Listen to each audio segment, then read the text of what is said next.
ഈശോയിൽ ഏറ്റവും പ്രിയപ്പെട്ടവരെ, ദൈവവചന പഠനത്തിൻ്റെ 39ാമത്തെ ദിവസമാണ് ഞാനിപ്പോൾ നിൽക്കുന്നത്. നമ്മളുടെ വയനാട് അനുഗ്രഹ ധ്യാന കേന്ദ്രത്തിലേക്ക് കയറുന്ന ഒരു വഴിയാണിത്. അതിൻ്റെ എൻട്രൻസാണ്, ഇങ്ങനെയാണിത്. ഇതിലൂടെ ദിവസവും അല്ലെങ്കിൽ ധ്യാനമുള്ള സമയങ്ങളെല്ലാം കുരിശിൻ്റെ വഴി പ്രാർത്ഥന ചെല്ലുന്നൊരു വഴിയാണ് ഇത്. കോറിയിൽ നിന്ന് കൊണ്ടുവന്ന കല്ല് ഇട്ടിരിക്കുന്ന അല്പം ത്യാഗത്തോടെ മാത്രം നടക്കാൻ കഴിയുന്ന ഒരു നല്ല ഒരു ഭാഗം കൂടിയാണ്. അതുകൊണ്ട് ഏറ്റവും കൂടുതൽ സഹനം അനുഭവിച്ച വ്യക്തികളിൽ ഒരാളായിട്ടാണ് ബൈബിൾ ജോബിൻ്റെ പുസ്തകത്തെ കൊണ്ടുവരുന്നത്. അതുകൊണ്ട് ആ ജോബിൻ്റെ പുസ്തകത്തിലെ ഒരു വചനമാണ് ഇന്ന് പഠിക്കുന്നതും. ജോബിൻ്റെ പുസ്തകം 42-ാം അധ്യായം 2-ാമത്തെ വാക്യം. ജോബ് 42:2.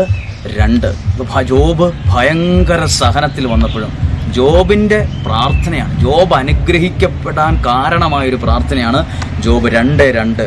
വചനം എങ്ങനെയാണ്? കർത്താവേ, അങ്ങേക്കെല്ലാം സാധിക്കുമെന്നും അങ്ങയുടെ യാതൊരു ഉദ്ദേശത്തെ ആർക്കും തടയാൻ ആവില്ലെന്നും ഞാൻ അറിയുന്നു.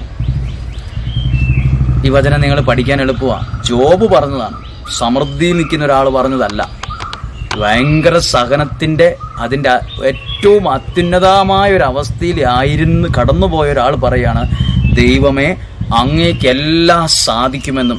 ജോബിൻ്റെ 1001 പ്രശ്നങ്ങളെ നമുക്ക് പലർക്കും ഉണ്ടായിട്ട് നമ്മളിത് പറയില്ല.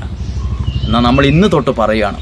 എന്ത് പ്രശ്നങ്ങളിലൂടെ, തീക്കനലിലൂടെയാണ് നമ്മൾ പറയുന്നത്, ദൈവമേ, അങ്ങേക്കെല്ലാം സാധിക്കുമെന്നും അങ്ങയുടെ യാതൊരു ഉദ്ദേശത്തെയും ആർക്കും തടയാനാവില്ലെന്നും ഞാൻ അറിയുന്നു. നമുക്കാർക്കും, അധികം പേർക്ക് അറിയാത്തൊരു കാര്യമാണ്, ദൈവത്തിൻ്റെ ഉദ്ദേശത്തെ ആർക്കും തടയാനാവില്ല. എല്ലാ നിങ്ങൾ കേട്ടുകൊണ്ടിരിക്കുന്ന ഈ വചനത്തിൽ അറിയുന്ന നിങ്ങളെക്കുറിച്ചും ദൈവത്തിനൊരു ഉദ്ദേശമുണ്ട്. അതാർക്കും തടയാൻ പറ്റില്ല. നമ്മളെക്കുറിച്ചുണ്ട്, പറയുന്ന എന്നെക്കുറിച്ചുണ്ട്, ഇല്ലോ, എല്ലാത്തിനെക്കുറിച്ചുണ്ട്. നമുക്ക് ഈ വചനം പഠിക്കാം. ജോബിൻ്റെ പുസ്തകം 42:2.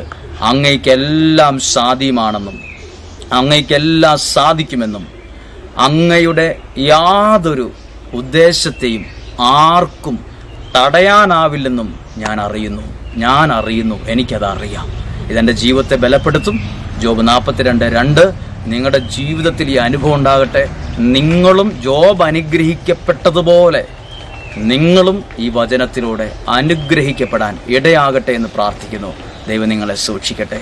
പ്രാർത്ഥിക്കുന്നു. ആമേൻ.